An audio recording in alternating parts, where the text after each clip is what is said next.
profe. Sí, profe. Sí, ahora se ve. Profe. Bueno, entonces, en esta segunda parte lo que vamos a ver un poco es la patogenia bacteriana, como vimos la viral, vamos a ver la bacteriana. Otra cosa que vi mucho en los exámenes, que me mezclan virus con bacterias. No sé, unas preguntas, por ejemplo, en si la sangre era estéril o no. No mezclo, o sea, tengan, ya a esta altura ustedes pueden diferenciar. Profe, se le corta pueden mucho. definirme perfectamente la diferencia entre un virus y una bacteria. Entonces,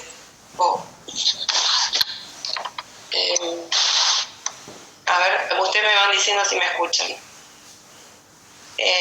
Lo que les decía es,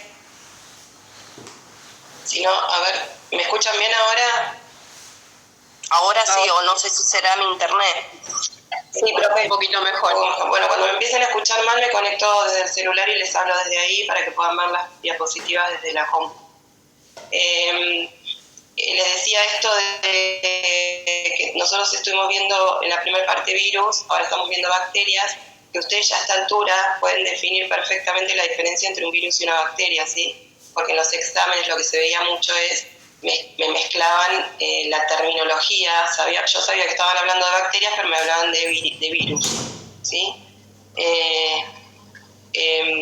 Tanto en lo que es la estructura como la forma de tratamiento es absolutamente distinta, y ustedes ya ahora pueden reconocer eso hasta cuando tienen ustedes una enfermedad, como cuando tienen una gripe y les quieren dar un antibiótico y saben que la gripe generalmente es viral y el antibiótico no les va a hacer nada. A veces se da un antibiótico cuando uno tiene una infección viral, porque hay un tema de defensas que como bajan las defensas porque están ocupados en poder contrarrestar el virus. Puede haber complicaciones por ejemplo, uno puede tener una gripe muy fuerte y terminarnos en una neumonía. La gripe es por un virus. ¿Por qué termina en una neumonía? Porque todo el organismo, como está ocupado tratando de combatir a la viremia, entonces como que se debilita el sistema inmunológico y deja entrar otro patógeno que afecta al pulmón, y que el pulmón en una neumonía es bacteriana. ¿Sí? ¿Se entiende? Por eso a veces se dan antibióticos cuando uno tiene una gripe. Y depende el cuadro, depende la complicación. Si no, los virus, como estuvimos viendo, o sea, si bien hay antivirales, pero son específicos. ¿Me están escuchando, no? Sí, perfecto, se escucha perfecto. Perfecto. Entonces, si bien hay tratamientos antivirales cuando hay virus específicos, como por ejemplo el herpes, la famosa culebrilla que se da ciclovir para acelerar el proceso de disminuir los síntomas desagradables, ¿sí? O cuando hay HIV, pero cuando hay una gripe no hay un antiviral para la gripe. O sea, hay que dejar que nuestro sistema inmunológico se ocupe de eliminar al virus de nuestro organismo. Entonces, cuando uno tiene una infección viral, generalmente no se da nada, se da algo paliativo que se llama, que es un analgésico, un antifebril, pero no se dan medicaciones específicas para los virus, generalmente, ¿sí? Todos son generalidades, porque cada caso es muy particular. Entonces nosotros ya vimos cómo era la patogenia viral. O sea, la patogenia es la capacidad que tiene, en este caso, la bacteria de causar enfermedad, ¿sí? Cuán capaces. Después tenemos lo que es la virulencia, que tiene que ver con, más allá de la capacidad, o sea, como la artillería sería que tiene para que sea más dañino o menos dañino en el organismo, ¿sí?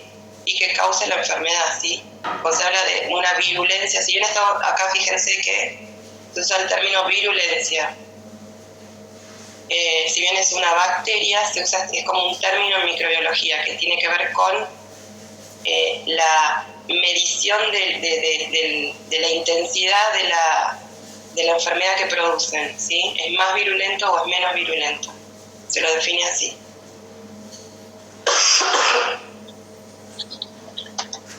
Entonces, Para determinar el tema de la virulencia hay muchas variables que se tienen en cuenta entre el huésped y el patógeno, ¿sí? No todo el mundo se enferma y no todas las bacterias producen enfermedad, ¿sí? Esto tiene que ver con, es como un ida y vuelta entre el hospedador, que seríamos nosotros, y el huésped, que sería la bacteria. Entonces, uno de los factores fundamentales para determinar la virulencia es el número de microorganismos que ingresan al huésped. No es lo mismo, piensen en una intoxicación alimentaria, no es lo mismo que yo me coma algo contaminado con algunas bacterias que puedan estar contaminadas en lo que yo estoy comiendo, a que haya toda una formación ya de un producto que está en mal estado y yo lo consumo, tiene una alta cantidad de microorganismos, y tal vez si yo consumo algún alimento con una contaminación muy baja, quizá mi sistema inmunológico lo pueda frenar a tiempo y no llegue a enfermarme. Ahora, si ya la cantidad es excesiva, me enfermo. No hay forma. Es como cuando hablábamos del virus del COVID y decíamos, si entra, depende de la cantidad de virus que ingrese a nuestro organismo, va a ser la capacidad que tenga esto, es exactamente lo mismo. La capacidad que tenga nuestro sistema inmune de frenarlo a tiempo, de que alguno se filtre y produzca la enfermedad, ¿sí? Otra cosa que es importante en la virulencia es la ubicación de entrada. No es lo mismo un microorganismo que entra vía endovenosa con un microorganismo que pueda entrar, por la nariz, ¿sí? Otro factor es la salud del paciente, ¿sí? La salud general y el estado de las defensas. Esto es un poco lo que hablamos. Primero, las defensas del huésped son fundamentales en cuanto a la capacidad que vamos a tener de enfermarnos o no. Hay un médico que me encanta que dice que no se enferma el que quiere, sino el que puede, ¿sí? El que está en condiciones de enfermarse se enferma. Podemos estar dos personas frente al mismo patógeno y uno se va a enfermar y otro no. Por eso algunos tenemos gripe y otros no, etcétera, etcétera, etcétera, como todas las enfermedades. Entonces, esto de que tiene que ver con la salud general del huésped es un poco también lo que les decía hoy. Si yo ya tengo una gripe fuerte y entro en contacto con, no sé, alguien que tiene tuberculosis, para hacerlo bien gráfico, la tuberculosis es una bacteria, ¿sí?, que se va a alojar en nuestros pulmones. Entonces, si yo ya estoy con un estado de salud deteriorado y estoy en contacto con una persona que tengo tuberculosis, y probablemente tengo más probabilidad de enfermarme que alguien que no, ¿sí? Entonces, como dice acá, dice que la exposición a un patógeno no asegura que se produzca la enfermedad, ¿sí? Pues por ahí tenemos la capacidad de poder salir airosos del contacto con un microorganismo patógeno.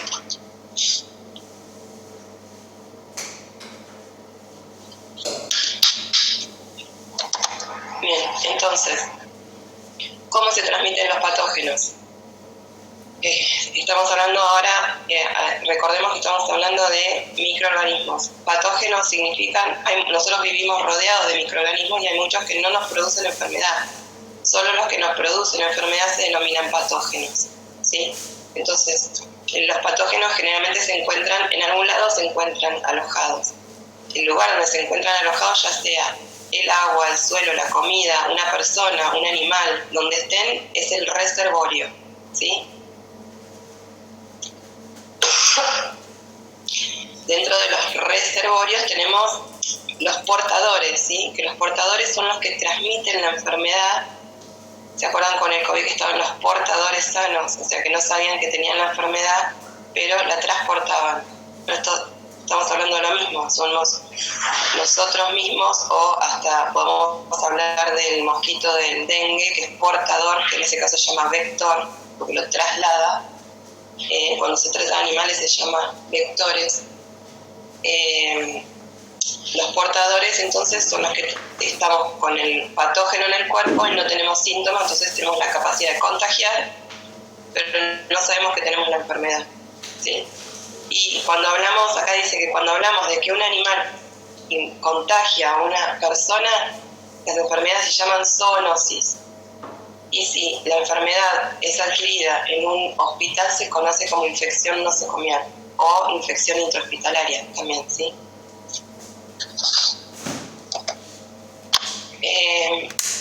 Vieron, mis PowerPoint generalmente están como muy escritos, pero básicamente es para que ustedes tengan toda la información y todo lo que yo les pueda ir como aclarando de esa información. Por eso los hago tan escritos, para que a ustedes les quede todo, por si se pierden, por si no notaron algo, por lo que sea. Entonces, ¿cuáles son los modos de transmisión de estos patógenos? ¿Sí? Uno es el contacto directo, que es, como dice acá, de anfitrión, y que puede ser por besos, por relaciones sexuales, por un estornudo, ¿sí? Eso está un poquito más abajo, que es de transmisión de gotitas, ¿sí? Hay una forma de transmisión directa que es de la madre al bebé, ya sea cuando está en la panza, que se llama contacto vertical, o cuando está dando a luz. Bueno, otra forma de transmisión, como les dije antes, que tiene que ver con el contacto directo, también es lo que se transmite a través de las gotitas, cuando uno estornuda, tose. ¿Sí? Tengan en cuenta que las bacterias no tienen, depende de qué bacteria, no tienen la capacidad de sobrevivir entrecorta ahí, profe. Tiempo fuera de su... a ver ahora me escuchan. Ahora sí. Bien. Les decía que recuerden que las bacterias no tienen la capacidad de sobrevivir fuera de su reservorio mucho tiempo. Entonces, si alguien estornuda y yo paso por donde alguien estornudó, no sé, 2 minutos después, no voy a tener primero porque eso precipita, y segundo porque la bacteria viene del reservorio, que era nuestra mucosa nasal, o nuestro pulmón, o nuestra boca, y cuando lo expulsa tiene un tiempo muy corto hasta que encuentra otro hospedador para poder anclarse y seguir reproduciéndose, ¿sí? O sea, no viven fuera de sus reservorios, salvo casos como, que lo vamos a ver, como en las clases anteriores, no sé si se acuerdan que yo les conté algo de resistencias de los microorganismos, o que les hablé de las cápsulas, les hablé de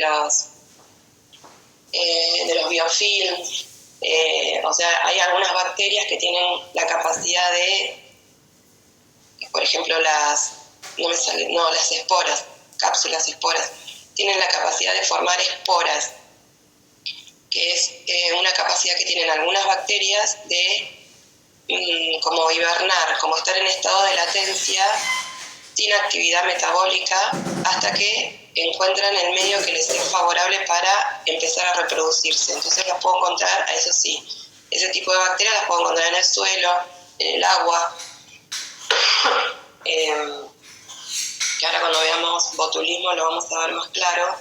Entonces son bacterias que están pululando por el medio ambiente, y en donde entran en contacto con un medio que les es favorable, se reproducen, ¿sí? Mientras tanto están ahí dormidas. Son las menos, pero algunas de ellas son altamente virulentas, ¿sí? Bien. Se había dicho que cuando eran biofilm eran poliméricas, ¿puede ser? Los biofilms forman un polímero para poder subsistir, por ejemplo, como les había contado, en una canilla, en un tarro de agua. Es una forma de supervivencia en donde ellas forman como una comunidad donde no tienen de dónde sacar sus nutrientes, o sea, se van como comiendo entre ellas, ¿sí? Cuando una muere usan los productos de esa para que otra se pueda reproducir. Es una forma de supervivencia. Esas bacterias también, cuando encuentran un medio que les es favorable, empiezan a reproducirse, pero es una forma de supervivencia, como las esporas. Bueno, esto ya lo hemos visto, sí. Bueno, después tenemos el contacto indirecto, que es cuando acá como cuando una persona está infectada y se estornuda sobre un objeto inanimado, o vieron los chicos cuando muerden algún juguete, dejan la saliva y viene otro nene y muerde el mismo juguete con la saliva, bueno, hay un tiempo de permanencia de esa bacteria donde el otro nene puede contagiarse de lo que quedó en esa saliva, ¿sí? Nada, depende del microorganismo, será la cantidad de tiempo que pueda subsistir en estas condiciones, generalmente es muy bajo. Sí, en los hospitales muchas veces se producen estas infecciones intrahospitalarias porque el mismo médico o enfermero que sea, no sé, cambia una vía en un paciente y después va con los mismos guantes a otro paciente y le cambia la vía y ahí hay una transmisión terrible de contaminación y de infección, ¿sí? Por eso siempre en los hospitales todo el tiempo una de las caballitos de batalla es el lavado de manos y el saber cómo lavarse las manos y el tenerlo como muy presente cuando uno trabaja con pacientes, entre paciente y paciente hay que lavarse las manos. Bueno, la transmisión por el aire, generalmente estamos más o menos hablando de lo mismo, pero acá el ejemplo que habla es de las esporas de los hongos, que no son las esporas bacterianas, los hongos forman esporas como una forma de reproducción, ¿sí? Eso es nada que ver con las esporas bacterianas para que no se confundan. Y bueno, en una tormenta de viento, qué sé yo, uno puede aspirar esas esporas. Igual recuerden cuando vimos hongos que la infección por hongos es más que nada dérmica, ¿sí? O en las uñas, o en el pelo, pero es muy difícil tener una infección por hongos sistémica, o sea, dentro del cuerpo, salvo que sean personas que estén inmunocomprometidas, ¿sí? Y bueno, otra de las contaminaciones que es más común de lo que uno cree es la oral fecal o la fecal oral, que es cuando se contamina el agua, los alimentos por materia fecal que esté o no contaminada, ¿sí? Porque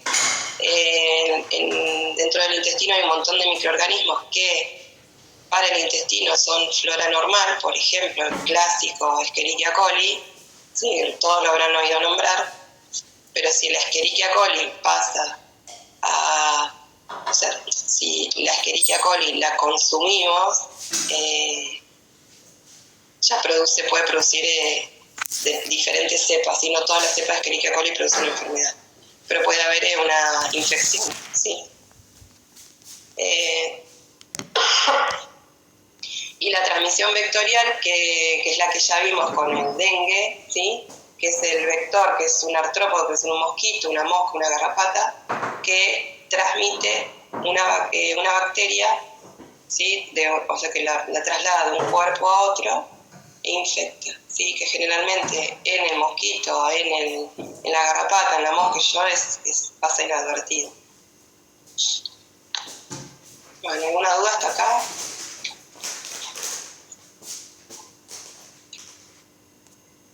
No, profe, bien. No, pensé que me quedé hablando sola.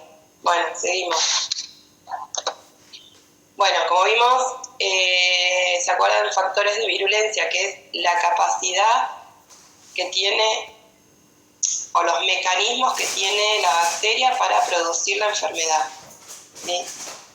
Entonces, vamos a ver uno por uno, simplificadamente, cuáles son los factores de virulencia. Entonces, la bacteria, para poder ser virulenta, como dice acá, debe tener capacidades que le permitan infectar a un huésped, ¿sí? Y esto depende de dos cuestiones: de la estructura física que tiene la bacteria y de las sustancias químicas que la bacteria puede producir. O sea, la capacidad que tiene de adherirse, de invadir o de ya liberar toxinas o producir el daño, ¿sí? Entonces, lo primero que se va a jugar para que una bacteria sea virulenta es la capacidad que tenga de adherirse al huésped, ¿sí? Al hospedador, perdón. El huésped serían ellos. Bien, entonces lo que es la adhesión, ¿sí? Entonces, como les dije, es la capacidad que tiene la bacteria de adherirse a los tejidos hospedadores y resistir la eliminación, ¿sí? Ustedes imagínense cuando nosotros estornudamos, es una forma es un mecanismo que usamos para eliminar al patógeno de nuestro organismo, ¿sí? Cuando tosemos como yo también, pero los míos son altamente amorosos y no se quieren ir. Entonces, el cuerpo trata por estornudos, por tos, por lo que sea, de sacar la bacteria de nuestro cuerpo, ¿sí? Entonces, depende de la capacidad que tenga la bacteria de adherirse a nuestras células epiteliales, básicamente, que son las primeras a las donde llega, va a ser más o menos virulenta, ¿sí? Entonces, una vez que entra a nuestro organismo, entonces lo primero que necesitan hacer es adherirse a algo para que nuestro cuerpo no los pueda eliminar, ¿sí? Y esta adherencia a veces tiene que ver con la cápsula, que también en la parte anterior estuvimos, una de los mecanismos de resistencia era la formación de una cápsula, porque la cápsula no solo tiene una estructura como pegajosa que hace que pueda adherirse a nuestras células, y además, como habíamos visto la vez pasada, tiene como la cobertura que tiene hace que nuestras células les cueste más como fagocitarlas, o sea, como comérselas y eliminarlas, ¿sí? Entonces eso es un mecanismo de adhesión, o sea, de virulencia de que tienen las bacterias. Y otra, los pilis y flagelos, ¿se acuerdan que los habíamos visto que los usaban para moverse? Bueno, también se usan para adherirse a receptores que tienen nuestras células, y ahora les voy a mostrar, bueno, acá les muestro. Encontré un dibujito que se ve lindo. ¿Ven? Esta es nuestra célula, y acá tienen las bacterias que con los pelitos se adhieren a receptores de nuestras células. Quedan ahí pegaditos, entonces no los podemos mover. No los podemos mover con cuestiones mecánicas, o sea, como un estornudo, una tos, ¿sí? Después, bueno, va a venir todo el sistema inmune, se va a hacer cargo, pero en una primera instancia quedan pegaditos. Entonces, una vez que ya entraron las bacterias a nuestro organismo y se pudieron adherir, empieza lo que es la colonización, que es la reproducción de estos patógenos. Primero, localmente, ¿sí? Se empiezan a reproducir en las células que pudieron adherirse y o se van a quedar ahí o van a ir a invadir a otros lugares. Pero primero van a reproducirse, van a colonizar el espacio donde cayeron, donde entraron. O sea, esto es un poco como ya habíamos visto, o sea, yo no voy a encontrar una Klebsiella pneumoniae en vagina, ¿sí? La Klebsiella pneumoniae la voy a encontrar en pulmón. ¿Por qué? Porque acá estamos hablando de lo mismo.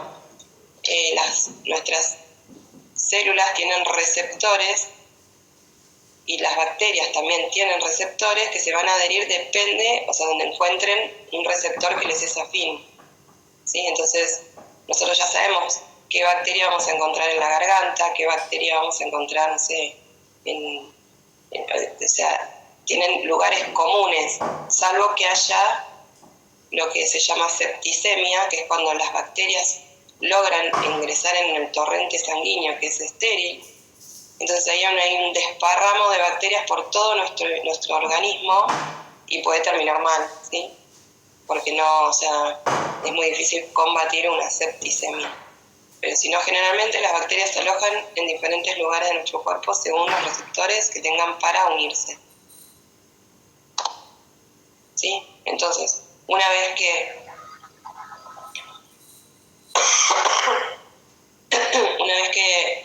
ya se adhirieron y se reprodujeron, comienza la invasión, ¿sí? Que es la capacidad que tiene la bacteria de empezar a propagarse por las diferentes partes del cuerpo. Depende, como dijimos antes, los receptores donde se encuentran, ¿sí? Y producir la enfermedad.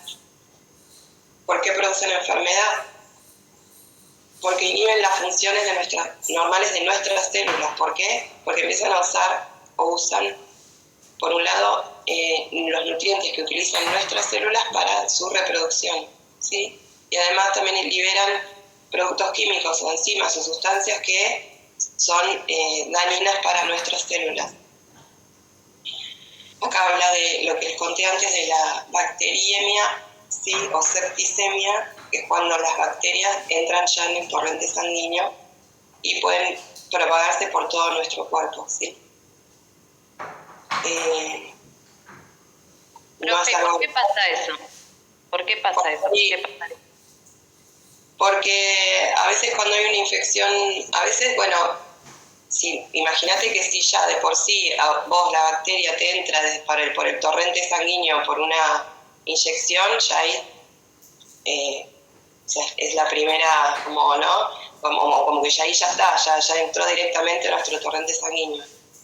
Y esto pasa porque siempre depende.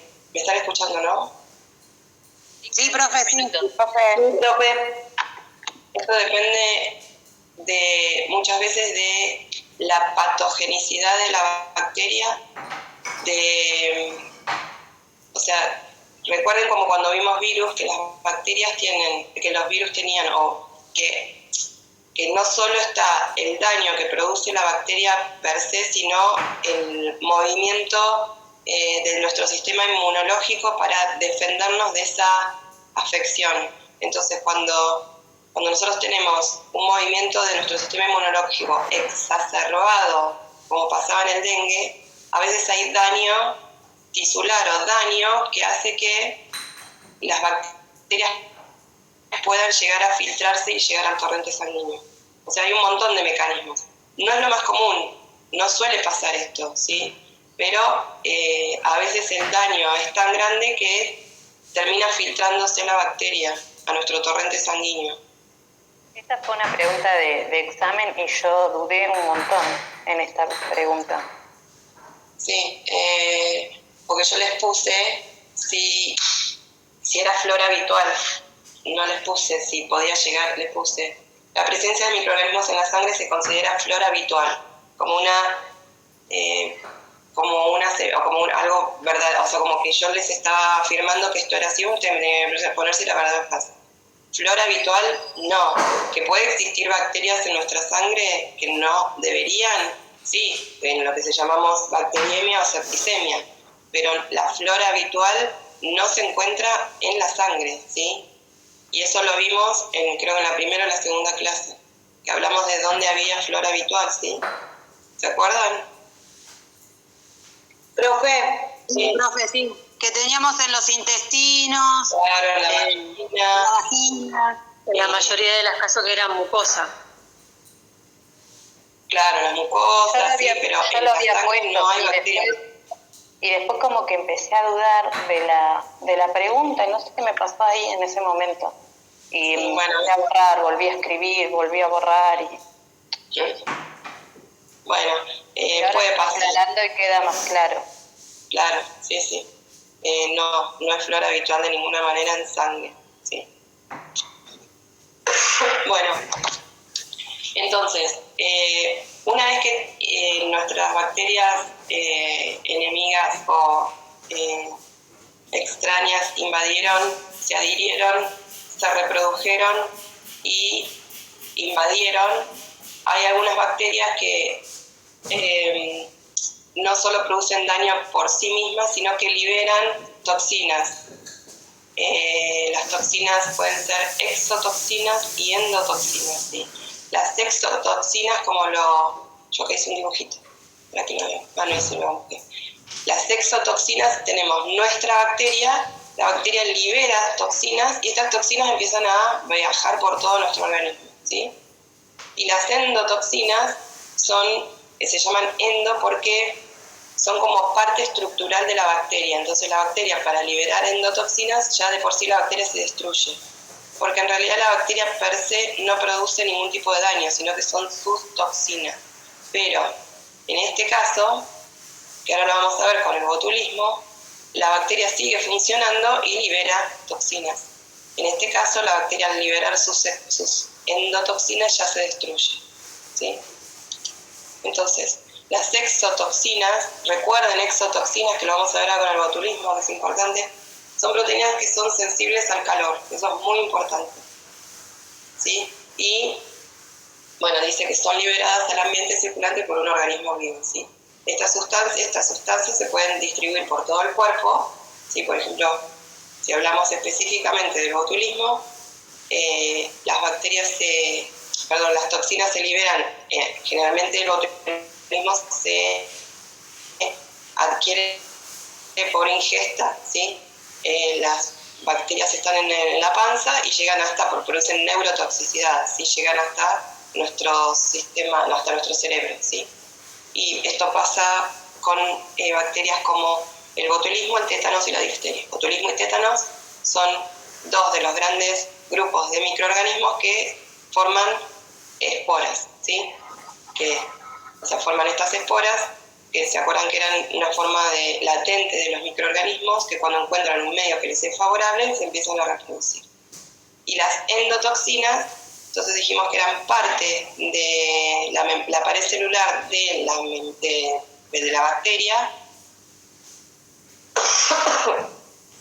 y que se libera cuando se lisa la bacteria, o sea, cuando tenemos que romper a la bacteria si la bacteria se rompe para poder liberar estas endotoxinas, ¿sí? Y producen fiebre, diarrea, debilidad, eso es. Entonces, hoy creo que no vamos a llegar al botulismo, pero les voy a mostrar el último grafiquito, que es este, ¿sí? Donde está un poquito explicado lo que estuvimos viendo recién. Entonces nosotros tenemos la exposición al patógeno, la adherencia, estas son células epiteliales, como invade, una vez que invade, que puede entrar, que puede pasar en la primera barrera, que es la epitelial, digamos, empieza la infección, que es la reproducción, ¿sí? Y entonces, una vez que infecta, tiene dos mecanismos: o invadir, o sea, moverse por el cuerpo y llegar a donde tiene sus receptores, o quedarse ahí, que es donde están sus receptores, o generar toxicidad por medio de las endotoxinas y exotoxinas, y ahí se produce el daño y la enfermedad.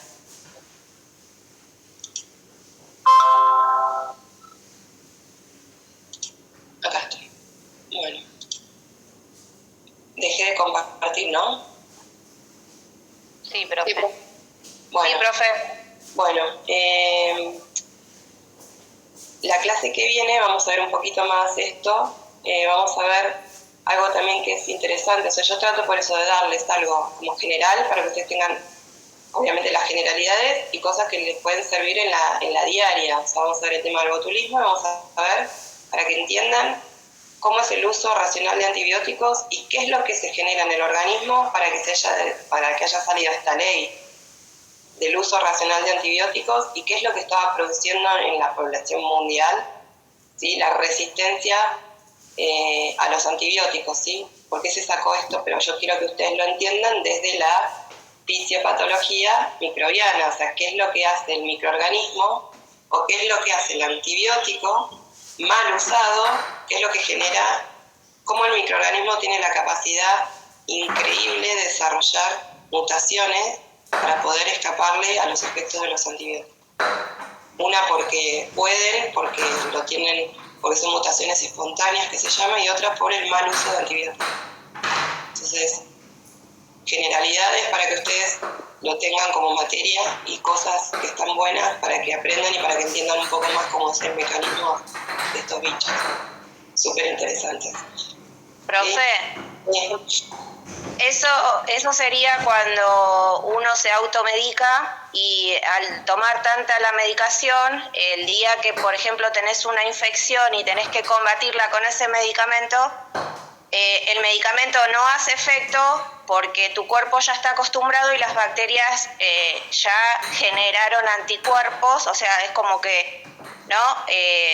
Se hacen resistentes a ese medicamento y no te hacen, y es cuando se te empeora el cuadro.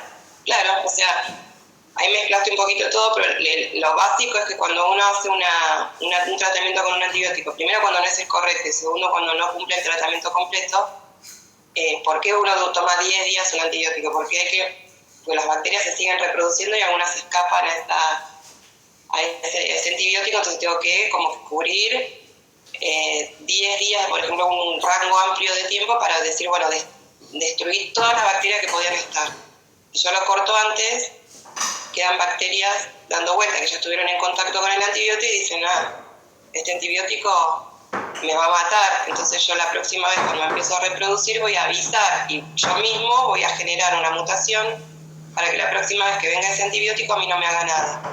Eso es en cuentito como para un chico, pero para que lo vean, pues se entiende perfecto. O sea, el microorganismo tiene la capacidad de decir, esto me está haciendo mal, voy a generar una estrategia para que la próxima vez no me reconozca. Lo hace con el sistema inmune, lo hace con los antibióticos. Tiene un mecanismo impresionante y no solo lo hace para él, sino que lo transmite a otras bacterias para que les va avisando, con algo que se llama plásmidos, que son unas estructuras que están dentro de la bacteria, que es una estructura de ADN, aparte del ADN del nucleolo, del nucleoide, y ese es el único que puede ir como transmitiendo como un wifi, que lo va pasando a otras bacterias para avisarles de que hay un antibiótico que los está matando. ¿Sí? Eso es como una generalidad de lo que es la resistencia a los antibióticos. ¿Sí? Entonces es importantísimo primero no automedicarse y segundo cumplir con el tratamiento completo, aunque uno diga ya el tercer día ya me siento bien. ¿Sí? Bueno, eso vamos a ver un poquito en la clase que viene, sí, yo creo que lleguemos, pero para que vean cómo es el mecanismo interno. ¿Sí? Y algo que dijiste vos, Natalia, que hablaste algo del sistema inmune. Bueno, acá no, o sea, cuando hablamos de resistencia a antibióticos no tocamos el sistema inmunológico. Son como dos. Por un lado, combate el sistema inmunológico, por otro lado combaten los agentes externos, que serían los antibióticos en este caso. Pero bueno, vamos a ver la clase que viene más tranquila. Ya para estos días termino de corregir, les paso las notas y bueno, seguimos adelante, ¿sí? Los espero entonces el jueves. Bueno, profe, gracias. Chao, profe, gracias. Nos vemos. Chao, gracias. Gracias.